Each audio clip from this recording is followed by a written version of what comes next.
on opening the sutra.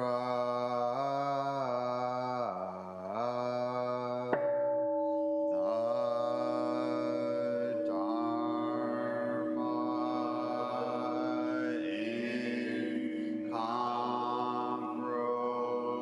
incomparably profound and infinitely subtle is rarely encountered even in millions of ages. Now we see it, hear it, receive and maintain it. May we completely realize the Tathagata's true meaning. Good morning, everybody. Thank you very much for choosing to be here.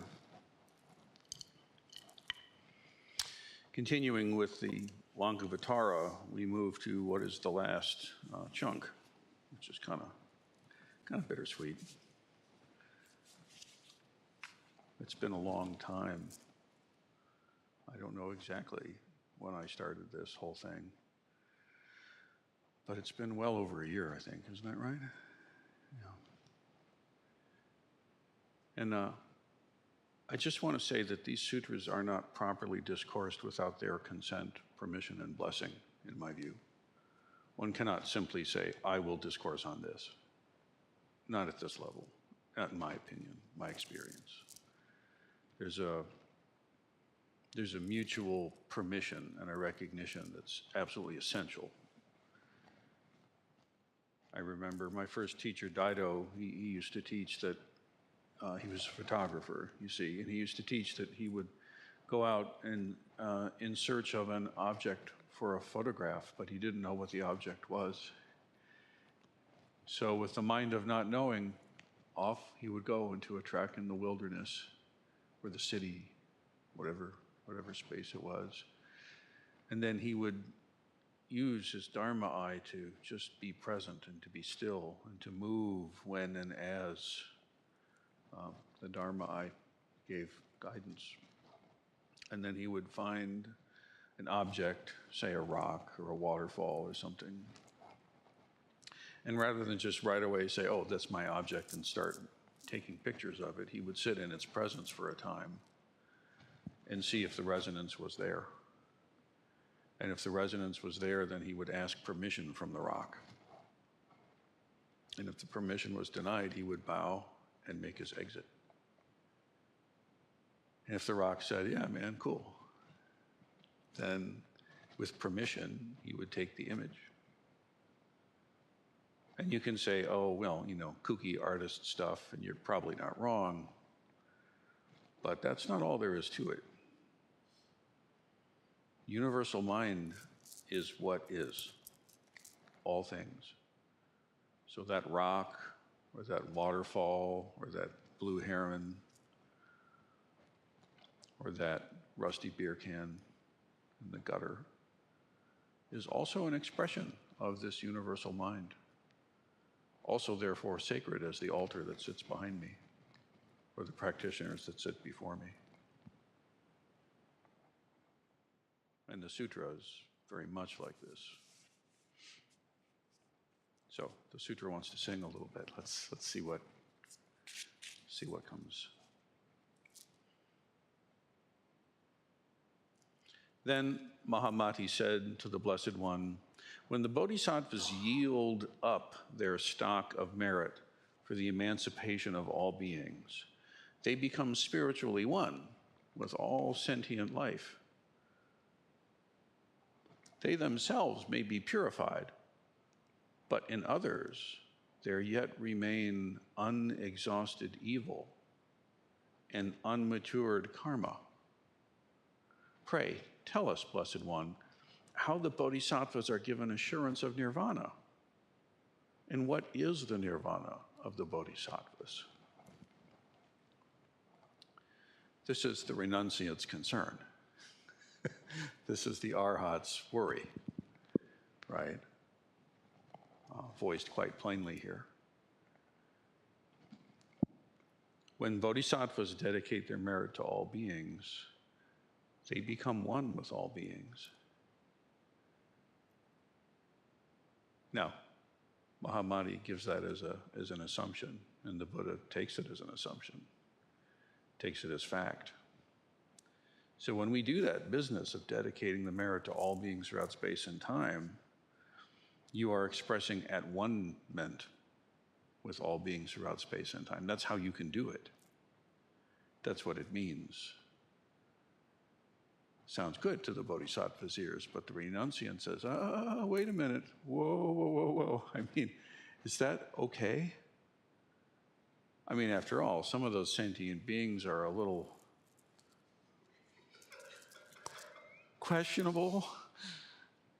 And remember, the initial version of this thing is you need to purify, cause no harm, practice the Buddha Dharma, and purify the mind. Those are the initial three pure. Cause no evil, practice the Buddha Dharma, purify your mind. In the bodhisattva, it becomes cause no harm, practice no evil, practice the Buddha Dharma, actualize good for others. You see the switcheroo in the final cadence there. So what about this concern if I magically or intentionally merge myself with all beings and some of those beings are impure and enmeshed in unwholesome karma? Does that not stain and taint me? Isn't the whole point here to make my mind stream pure and to get off the wheel of suffering and to escape into nirvana?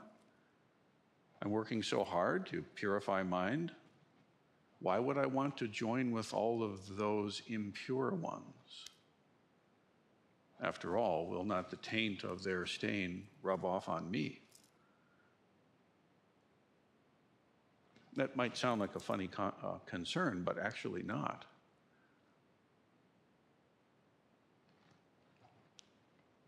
I think that this drive, this disgust drive that we have, this pure, impure, I think this is deeply embedded in our genome and DNA. Don't eat that. Smells bad, is bad, stay away. Long before germ theory, or probably language as we would recognize it, this impulse of keep the impure out. Makes some sense. Of course, that manifests all kinds of ways, most of them horrible. The pure people, the impure people, on and on. And this is one of the insights that the Mahayana cuts through, one of the many, or one of the blind spots, I would say, that cuts through with the insight.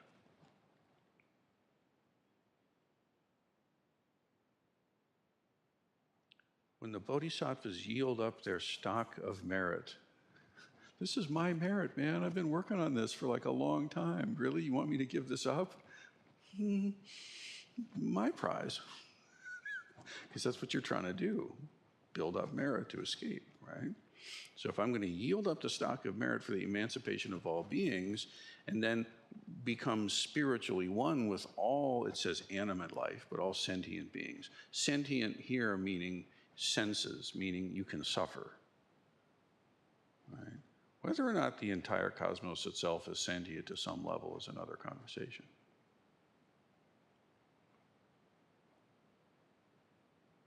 Well, they themselves might be purified. Talk about assumptions. But in others, there yet remained unexhausted evil and unmatured karma. And that karma is gonna play out. Oh yeah, it will.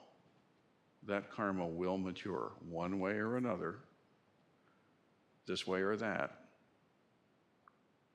Karma matures.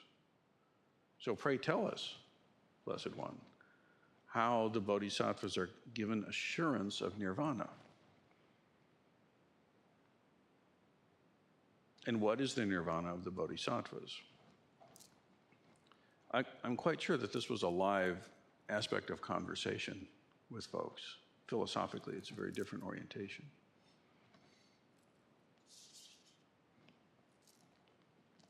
So, what about this evil karma? This karma, cause and effect. How does the awakened mind relate to this karma of cause and effect? Is it a matter of pure and unpure? Is it a matter of, again, moving yourself into solitude and staying away from the stained world? I cite this case, Gateless Gate, Case 2, Akajo's Fox, the main case. When old Pai Chang gave a series of talks, a certain old man was always there listening with the monks. When they left, he would leave too. One day, however, he remained behind.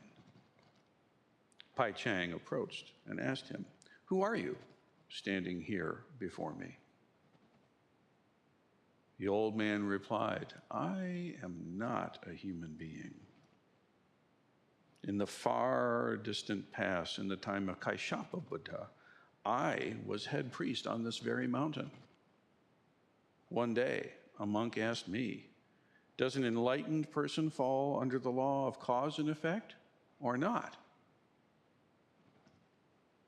I replied, 'Such a person does not fall under the law of cause and effect.' With this, I was reborn 500 times as a fox. Please, say a turning word for me and release me from this body of a fox." The abbot nodded.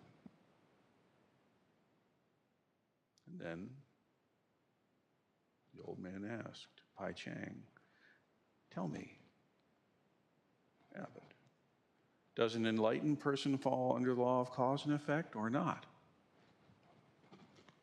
Pai Chang said, "Such a person does not evade the law of cause and effect." And hearing this, the old man suddenly was enlightened and released from the body of the fox. Cause and effect, pure and impure. You should know, if you don't, that in that culture and time, a fox was like you might think of it like a rat. It's a scary kind of disgusting thing. And also it's like maybe back in the day, the worst possible characterization of the black cat as a witch's familiar, something powerful and malevolent. That's kind of what a fox was in that culture. So being reborn as a fox is like, an evil, malevolent, magic-y cockroach. It's an icky thing, going from head priest, to fox. Oh, what about it?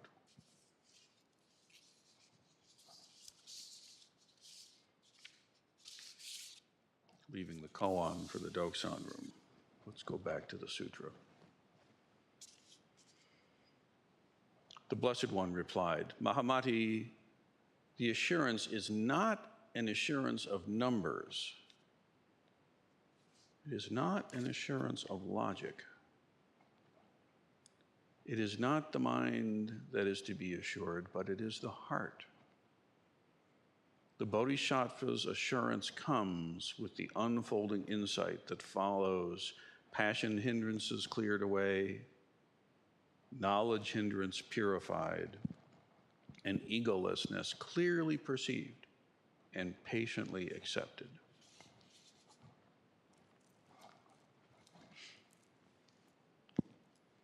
The consolation of the Bodhisattva is not in numbers or logic. It's not in be pure and earn your nirvana. It's not counting days of austerity. It's not based in logic. It's not you're not going to find it spelled out like a contract. Rather, the assurance of the Bodhisattva is a matter of the heart. We say Teisho is dark to the mind, but radiant to the heart. Dark to the mind, but radiant to the heart. You must listen with your heart. The mind will catch up later. So, what is the content of this heartfelt assurance that the Buddha offers? The Bodhisattva's assurance of awakening comes with the unfolding insight. Unfolding here is important, that it's progressive. There are levels and layers of this, and you shouldn't be surprised by that. And by the way, in your own training, don't be surprised if it's like, you got it, you don't got it, and then you got it again and it's gone. This is what the process is like. It's engaging with that process that is actually the content of training. Okay? So that's not a problem, that's a feature. That's how it works. That's how it works on us. And I've never met or heard of anyone that didn't go through that process. The most naturally aligned, auspicious causes and conditions, lucky, whatever you want to say, person, they go through that ring or two. No one skips that.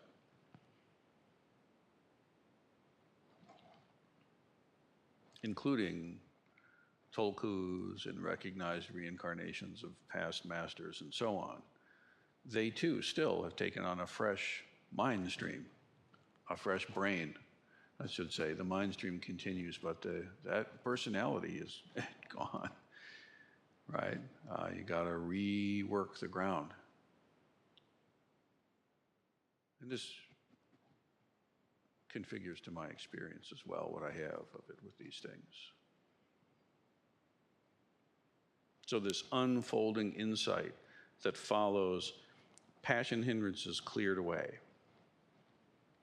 knowledge hindrances purified, and egolessness accepted patiently. So what is this stuff? Passion hindrances cleared away. This is talking about clinging and attachment to feelings and desires. And be very careful here, because the earlier version of this would say the arising of passions or desires. But in the Mahayana, it becomes clinging to, the desire for these things. So the fact that a desire rises in your mind stream is just like anything else that rises in the mind stream. What you do with it, okay, that's a thing. That's a big thing. Do you wield it? Does it just pull you around? What happens with it? That needs to be addressed.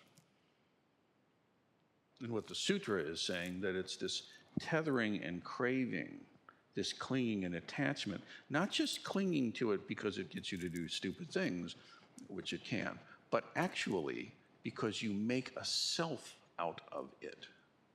That's the real problem, is you end up creating this implied self gets reinforced.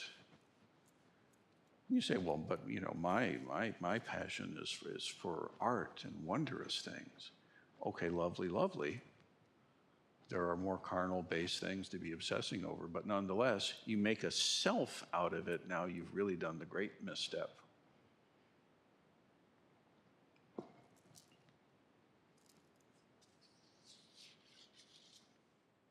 Knowledge hindrance, purified. Knowledge? When is knowledge a hindrance? Aren't we supposed to study the sutras and memorize them? Wait a minute. We're supposed to just purify the mind stream of all desire, and we're supposed to study all the lists of all the things in the canon. No. Actually not. Let go of the clinging of desire and attachment to these things that rise and fall in the mind stream. Yes.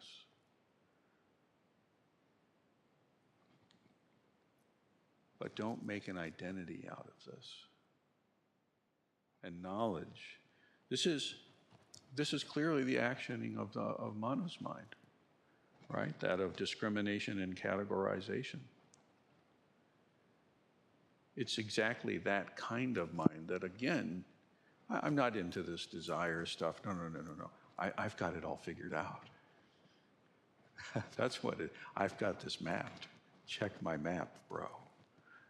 Right? There's the wheel, and there's the spokes, and there's the illuminations, and it's all, there we are. I've got it figured out.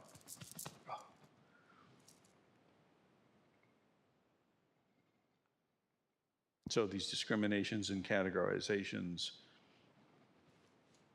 don't make a self out of it. Don't make a self out of it. Purify them, okay? Because they are not self.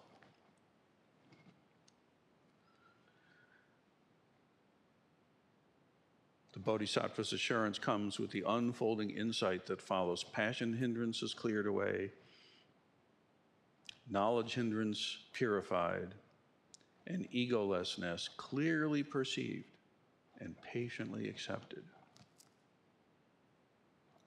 Egolessness of self, egolessness of things. This is the twofold egolessness of the Lankavatara Sutra. By the way, this egolessness of self is the first Dharma chakra. It's the first turning of the Dharma wheel that the Buddha taught. Every tradition understands it, or ought to. Egolessness of self. And egolessness of things is the second Dharma chakra. It's the second turning of the Dharma wheel. It's the non-permanence of self and the non-permanence of things, you see. This is the twofold egolessness. And one must clearly perceive it and patiently accept it. And it requires patience because that manas mind, that self-sense mind, will constantly reassert its need to be against this insight into the insubstantiality of things and self. There's this sort of flinching thing, you know, like when you're in the elevator and you're waiting and it won't go down and then suddenly it drops and your stomach goes for just a second, you know, or for people foolish enough to willingly go on a roller coaster, you know, that kind of thing, right? There's a little bit, that kind of mind that asserts itself will go when it, often as a result of actually tumbling into non-self. It comes rushing back in. You know, and it can feel, actually that can be the dominant feeling because you don't really necessarily feel the tumbling into no self. What you feel is the aftershock of the ego coming back. In the same way that if you sit very, very, very still, you don't feel the stillness. But if the body flinches a little bit, suddenly there's a huge amount of information that comes. So when you look back, you remember the flinch. You don't really track the stillness in the same way, at least initially. It is very much like this. So that's why when the teachings say, seeing into the egolessness of self, seeing into the egolessness of things, and patiently accepting them. This is the way the training actually works out. There's always this medicine of patience is brought forth.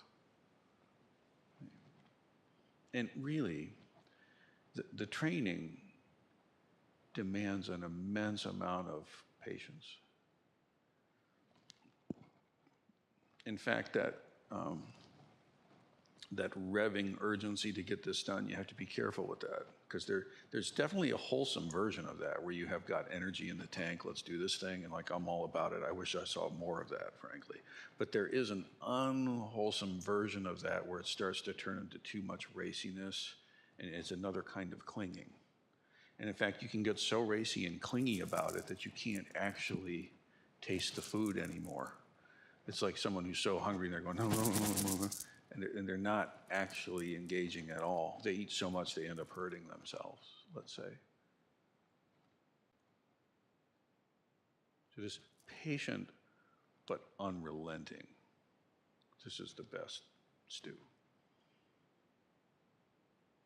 One thing I really notice about my teacher is she's just ridiculously consistent. Just incredibly like a metronome. Boom, boom, boom, boom. And it doesn't matter what the weather is, approval ratings today in the polls, or the flavor of the moment in the wider Dharma world, or anything. Just practice, practice, practice, practice, practice. And under the stability of that, folks can organize themselves. The Sangha can organize itself.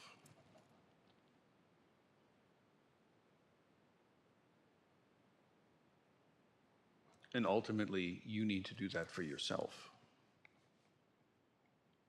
You need to provide yourself with that stability. Thus, the admonition, patiently accepting. It's also a challenge that happens sort of like in the, I don't know what to say, middle management level. There comes a point where you've gotten some traction in the thing, and then there's a different set of barriers that start to show up. And there's kind of a, oh man, I thought I was done with barriers.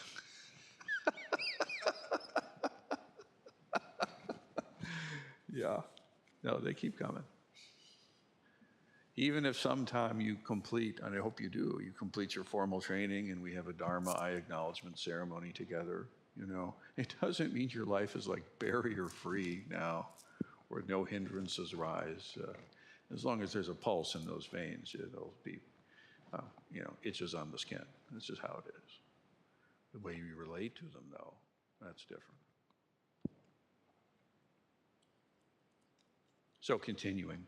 As the mortal mind ceases to discriminate, there is no more thirst for life, no more thirst for sex lust, no more thirst for learning, no more thirst for eternal life.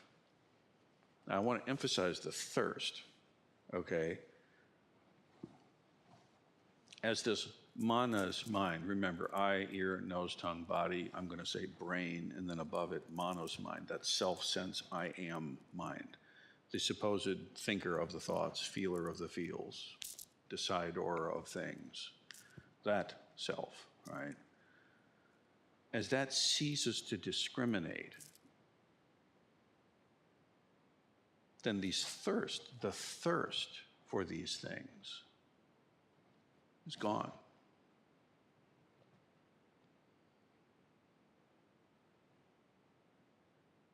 This thirst for life itself. See, if the basis of that drive to life, that thirst for life is the ego, right? If that's the intention behind that thirst for life or behind that drive to life, then what will come out of that is a karma of selfness. On the other hand, if this discriminating mind is not the basis at all for this feeling for life, then you get precious human life. Precious human life. So we should know how it comes to us. What's the basis of this? Is this coming from the egoic, discriminatory mind, desire life? Or is this coming from universal mind, beautiful life? See, what's the basis? Where is it coming from? What's the intention?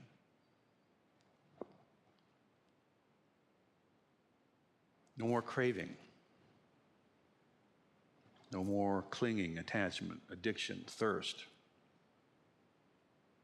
If that stuff is the foundation, it's coming from that egoic mind. And if it's coming from that egoic mind as the basis, it's going to reify selfness. And then the problems come. If the basis of it is universal Buddha mind, no problem. Precious human life.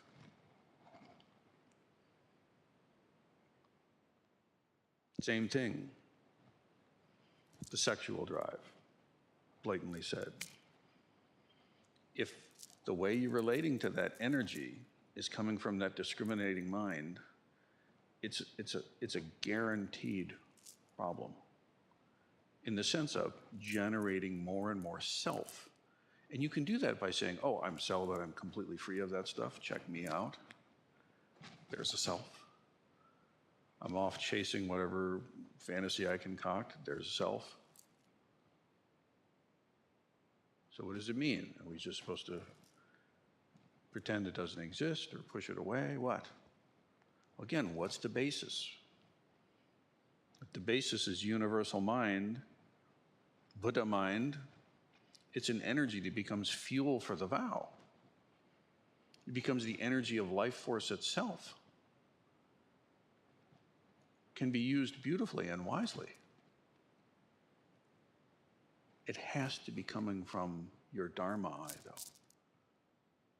There's no way for that egoic mind to use that energy correctly from a Dharma point of view. You can stack the deck in all kinds of ways to have as amazing a pleasurable experience as possible, or to be as pure as you can imagine anyone could possibly be, or whatever gradation they're in. It's dirt from the same hole, from this perspective. Where's this coming from?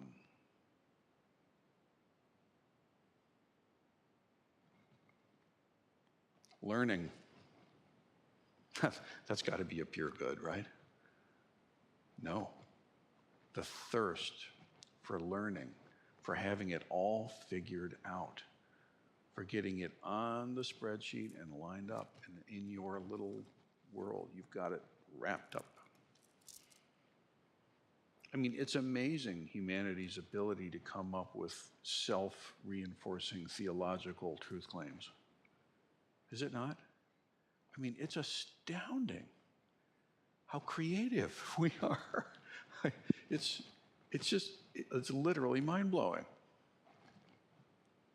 I recently had cause to read, there was in the 50s, there was an experiment run in the Ypsilanti Mental Hospital, which today would never be allowed to happen. But there were 3 individuals who were clear that they were in fact Jesus Christ. 3 men, they knew with absolute certainty that they were Jesus Christ, and they lived that way, and that was and they were in mental care for this. And this one positor of rationality said, why don't we just get them together? It'll become really obvious. That's what we do. Let's just make them bunk together, and then they'll figure out that, oh, this is crazy, and it'll help them. So that's what they did. They actually put these 3 Jesuses in a dorm together with supervision and stuff, and they said, okay, this is going to be great. Well, this is the answer, because clearly they can't all be Jesus. Well, interesting and ethically questionable story, short. each one of them found a completely airtight rationalization why the other two were crazy and they weren't. It didn't move the needle at all, not even a little bit. They each were convinced that the other two were either imposters and really deserved to be in the mental home, because obviously they weren't, because they are. Or, what was the other one said? They weren't actually humans, they were robots controlled by aliens, programmed to tempt him. That's what it is. Okay? So it's like, watch out with your assumptions. Okay? Be very careful, because it's so easy for us to get our learning and our understanding, even of Dharma stuff, really. You can turn it into something quite grotesque. You can twist it. Your ego can twist anything to its self, and I mean self-service. Again, what's the basis of this? Where is this coming from? And this is important that you interrogate this in yourself. This feeling or this confusion or this objection, where is it? Where's the basis of it? Because you see, if the basis of this thirst for learning is actually universal Buddha mind, that's great. That's perfectly fine. That's wanting to understand the Buddha Dharma, wanting to realize the Buddha Dharma and use it to build a better society. Let's go. What's the difference? Clinging thirst based on creating a self, or expression of universal mind? Completely different. The sutra is saying quite clearly it's not a matter of numbers. It's not just regulating the surface behaviors that get you there. You can do all the surface behaviors, quote unquote, correctly and make a self out of it and suffer horribly.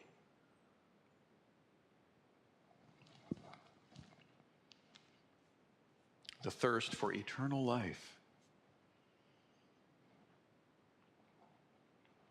I mean, if there is a definition of egoic craving, there it is. We spoke of that yesterday, Even people that can get somewhat advanced, frankly, in mental states and stuff, can see everything as mind, but they take that mind to be their mind, so everything is me, like I'm it, it's me, small me. Ha ha ha. Not so much. Not like that. Definitely not like that. But actually, the teaching of eternal life is the third turning of the Dharma wheel. It's the third Dharma chakra, Buddha nature, suchness, thusness, clear, light, universal, luminous, self-aware mind. What's the difference? Again, where's the basis of it?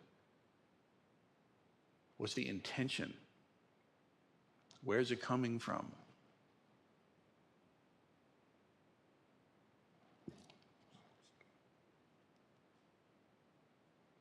And the mortal mind ceases to discriminate. The inflammation of this categorization mind calms down a little bit and things can flow. Okay. Then there's no more clinging to life or sex or learning or ideas of eternal life falsely understood. And with the disappearance of the thirst, these fourfold thirsts, the sutra says, there is no more accumulation of habit energy.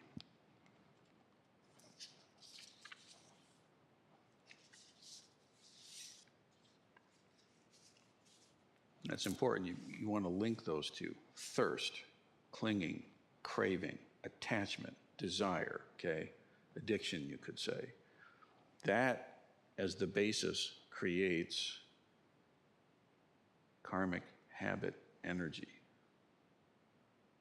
As surely as the moon going across draws the ocean behind it. It's a law of the reality of the universe. But if that thirst mind cools, and the basis is your Dharma eye and Buddha mind, the mind of ultimate universal truth, reality itself, no accumulation of karmic habit energy at all.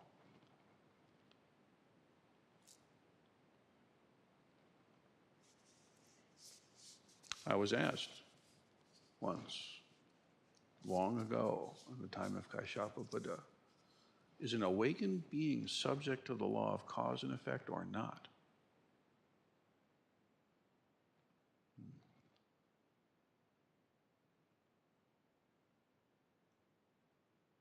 You should know how this comes to you, this feeling, this idea that keeps asserting itself. These assumptions of who you are and what all this is and what matters. And you're not going to solve that by getting out a big, long, yellow legal pad.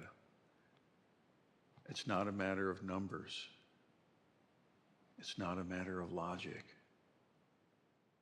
It's not a matter of accruing enough data that you finally know. You know, like it takes a certain amount of molecules of H2O before water actually becomes wet, right? If you have one molecule, it's not wet. It's a molecule. Two, it's not wet yet. There's some amalgamated number that has to be there before what we would call wetness occurs. So it's not like that. It's not like accruing more and more data and finally you'll become enlightened. I just need more molecules of information. This is not so. As I often say, insight is not awakening. There's no number of insights that you can accrue that will actually turn into awakening. Awakening is direct, prajna, dharma eye perceiving of universal mind. No. The way it actually works out in most people's experience is you get little flashes of this, and they're largely unrecognized to the practitioner. Because when you're in those spaces, there's no references anymore. So it's not like there's not some Newtonian balcony from which you're watching this all happen outside of it. It's not like this. It's a instant, it's a nanosecond really of a different kind of perception. But as it starts to flash on and on more and more, there are tells that start to show. And this is why it's necessary to have a guide, someone who understands these things, because they can then be shaped and honed and trained and developed. And eventually it becomes more and more durable, and eventually it becomes not just this little flash anymore. So actually, there is a moment of bodhicitta mind where the aspiration to achieve complete Anuttara Samyak Sambodhi for the sake of all beings arises. That is a singular moment, and that moment needs to occur.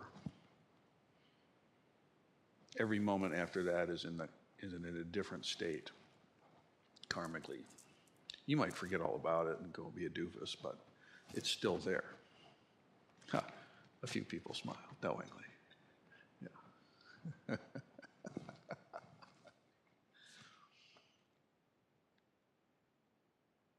Kensho, usually in my view, by the time someone has an actual Kensho, they've had a lot of little tremors. Most of them very underground and unknown, and then they start to stack, and then it's like static builds up, and then suddenly there's a charge. Something like that. And this is why it's very important in my view, in my experience, in my training, in the way I teach, that you go through the traditional koan in the traditional way. This is absolutely, in my view, necessary, because what this does is this gives your nervous system time. And the native environment for koan study is sesshin. And the vast majority of time at sesshin is not in Doksan room. I mean, for you. And that's nice for you. I'm happy for you that you can do that.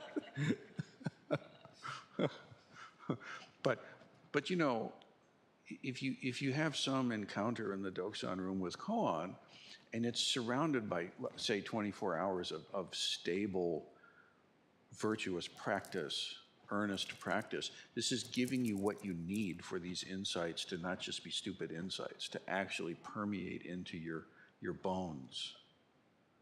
This is why I have such challenge with other approaches to koan. You can't just do this in a workshop, I'm sorry.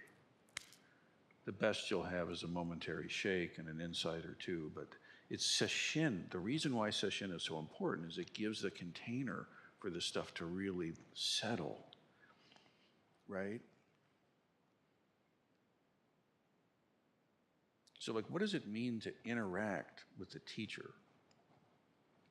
There can be this hyperfixation on the Doksan room, and it's really not appropriate.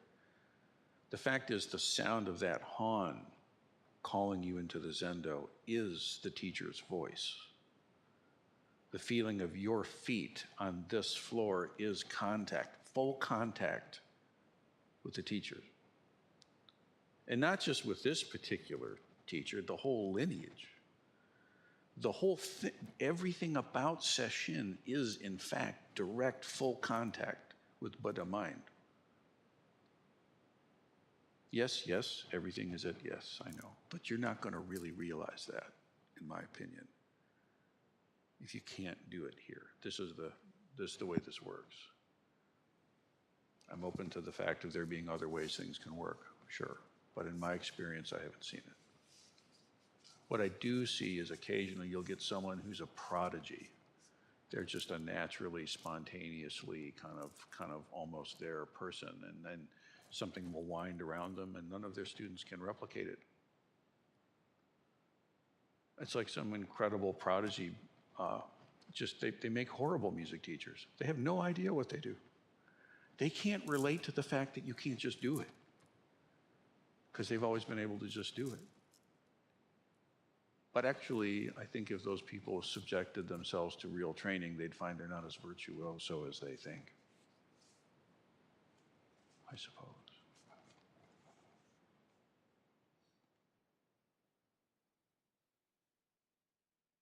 So, with the disappearance of these fourfold thirsts, there is no more accumulation of habit energy. With no more accumulation of habit energy, the defilements on the face of universal mind clear away. The obscurations and obstructions, the obstacles, the seeming barriers between yourself and your true self, they go away. They clear away. Why? Because you're not creating them anymore. No one's putting them there but you. No one can. No one can remove them but you. No one can. You must, or it won't happen.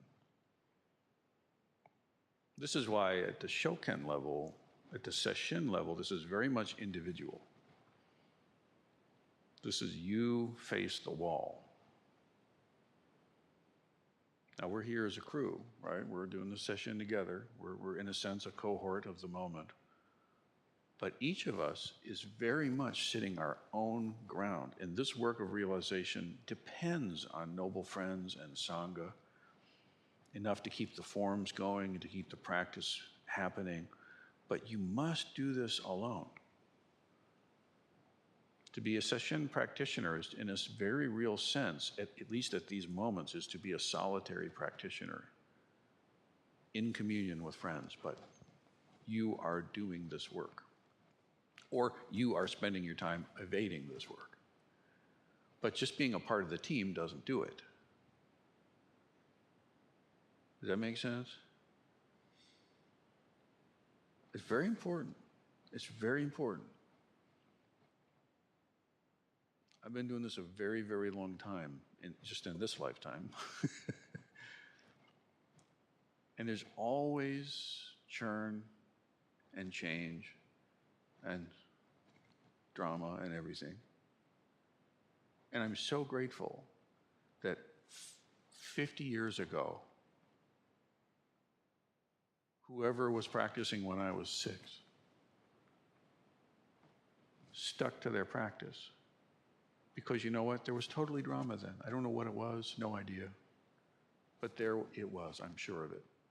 100 years ago, 200 years ago, 1,000 years ago. Because people. Okay. So here we are in this day, in this time, in this place, with these circumstances, causes, conditions, and karmic patterns playing out. Surprised, are you?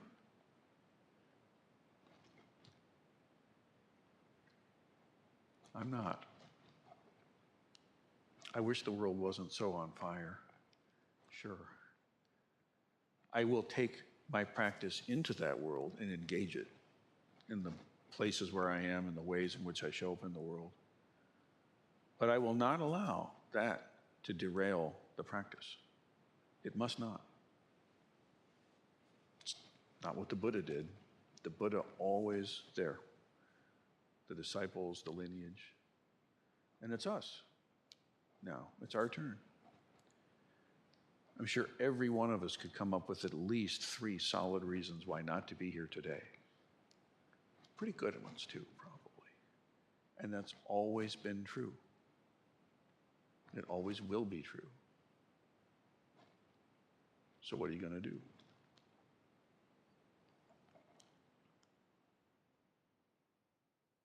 With the disappearance of these fourfold thirsts, there is no more accumulation of habit energy, that energy that keeps you tethered, that keeps us tethered to this false self, this self-reifying, self-enforcing, self-inflicting self. It's like a gyroscope that's warbling, and it just warbles more and more and more. When that stops, there's no more accumulation of habit energy, the defilements, the gap. There's no gap. The gap between you and you ceases to be. And the bodhisattva attains self-realization of noble wisdom. Self-realization of noble wisdom. You know the noble truths? Life is suffering, there's a cause of suffering, there's a path, and you can do it, this kind of thing. Noble wisdom, the result of all of this.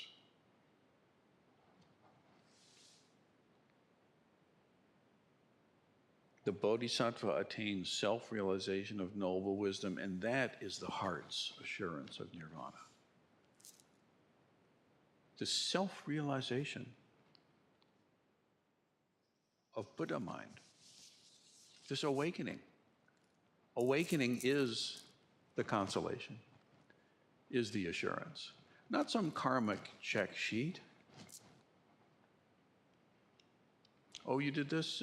Give me 3 Kuan Yin sutras and 1 Manjushri mantra.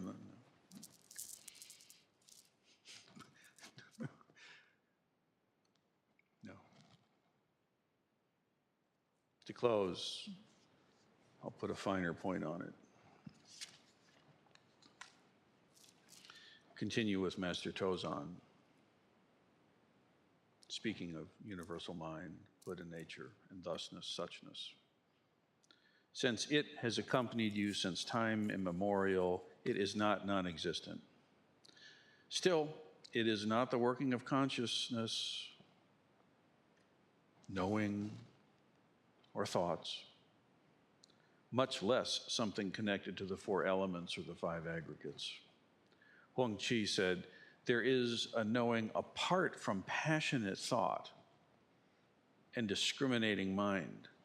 There is a body that is not of the 4 elements and the 5 aggregates. That is, it is the subtle consciousness, always preaching keenly, it says. Always preaching keenly means that it manifests at all times. This all times manifesting is preaching. It's the sermon of the Buddha. the sermon of reality. It makes one raise one's eyebrows. It makes one blink their eyes. It makes one walk, stand, sit, lie down, be confused, get into trouble, die, die here and be reborn there. Makes one eat when hungry and sleep when tired. All these, without exception, are the preaching. Wait a minute, being confused is the preaching of universal mind? Yeah. Confusing, eh? Speech, work, movement, and the cessation of movement are also preaching. It is not just a verbal or a non-verbal preaching. It is that one. It is that one. It is Buddha mind. It is universal mind. It is clear light, luminous bliss mind, self-aware, yada, yada. That one who appears magnificently is bright and never dark. Since it is revealed in everything, including the croaking of bullfrogs and the sounds of earthworms, the still silence of snow on these lands, the sound of the dog walkers outside, the light reflecting off the atmosphere from photons in the sun, making it to your retina. Each constantly preaches keenly without cessation. If you can see it fully, and you can, I promise you, this can happen. If you can see it fully, then someday, like our eminent patriarch Sung Shan, you too will be able to be an example for others. And that's the heart of the Bodhisattva. You too will be able to be of true use. And this is the great difference. It's not simply you or me getting some attainment. What a shallow goal. No, dear one, you're capable of so much more. How does it show? Well, let's see.